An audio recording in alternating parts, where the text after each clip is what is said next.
Okay, so once you undo the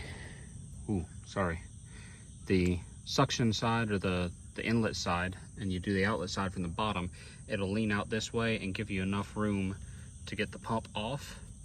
You'll have even more room if you undo the steering linkage. I didn't, but I still have enough room. But if you wanted to make life just a little easier on yourself, you could do that. So I neglected to even think about looking for gaskets when I got the new pump for the mounting surface here. These are sealed off with O-rings. I've got some assortments of Viton O-rings, which are petroleum resistant. Hopefully I got the right size, but we're just cutting out gaskets here. Okay, I watched a video on someone else and he discussed this a little bit. So the shaft is noticeably longer in the new one versus the old one. And he said that the company he got it from told him that that wasn't an issue. But the body of the pump is also significantly longer.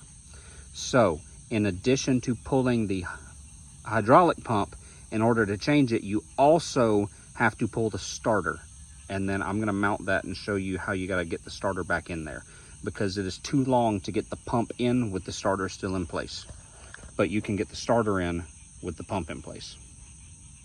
Okay, I got this dude mounted.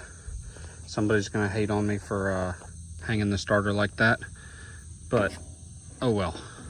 You can get it in like this, and then boom, twist up into place. Now, the only thing that I'm noticing is I am probably going to have to modify, as much as I hate to, the suction side for my hydraulic pump, because there's not enough clearance between the starter and the pump to run that tubing. So if it's not one thing, it's another. But I can't find the proper original hydraulic pump, and I'm sure if I do, it's probably going to be like $500, and I don't have that. So we're just gonna keep rigging it. All right, I got the pressure side. I don't know if you can see on the back side of the pump, but it says out. So I got the outlet hooked up. Oh yeah. And like I said, there ain't no room between that starter. So I'm gonna have to take and modify this. I figure, being that it is the suction, it's not gonna be that big of a issue for me to splice something in. I figure I can probably, depending on the clearance, still use, sorry, I'm not even pointing the camera at what I'm pointing at. Probably still use this and not have to get some sort of new fitting. And probably cut it off here, turn it 90 and stick it off the side. I just don't know what kind of clearance issues I'm gonna run into with my steering and my decorative parts. I mean, it's an old beat up tractor anyway, so I don't know. See what I can get figured out. So after a lot of frustration, I had cut that tube to see if I could rotate the attachment on the pump side 90 degrees. Cannot. It will not clear the alternator bracket or the power steer or hydraulic pump, power steering pump. Wow, hydraulic pump. So I may end up regretting this, but I'm gonna explain to you what I'm gonna do, and I'm gonna take videos of it as I do it. I cut the pipe all the way off. So that's the orientation in which this goes on the hydraulic pump. You can see how it's cut to clear the alternator. So this hole measures approximately 9/16 of an inch.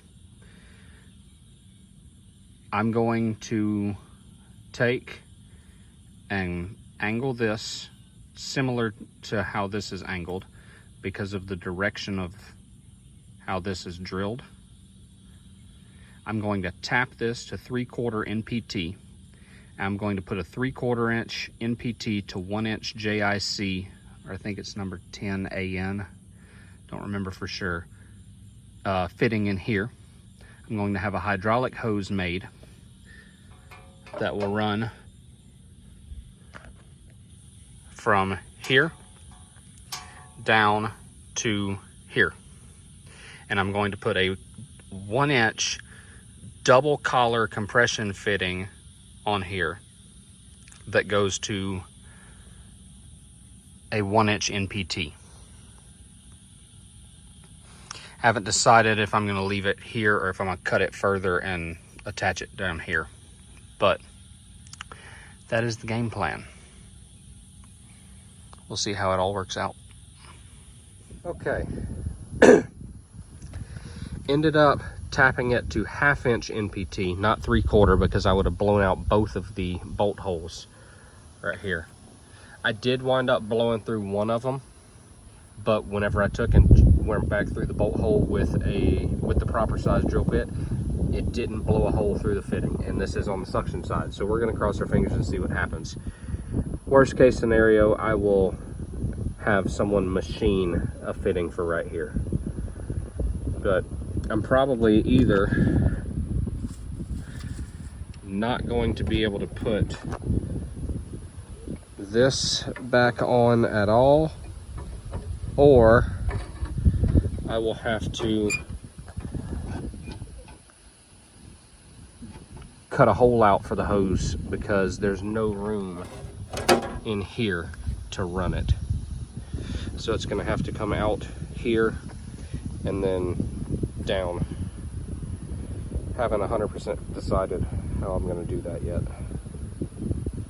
but we will see. Okay, so we got our 1 inch JIC down here. I made sure it clears the tire and it clears the steering. Comes down, I got the strap around it to hold it up out of the pedal and everything. Got our 1 inch compression fitting on here. We're gonna hopefully drain the rest of the fluid out, fill it up, bleed the injection pump, and then everything should function the way it is designed. Well, the way it's redesigned, I guess.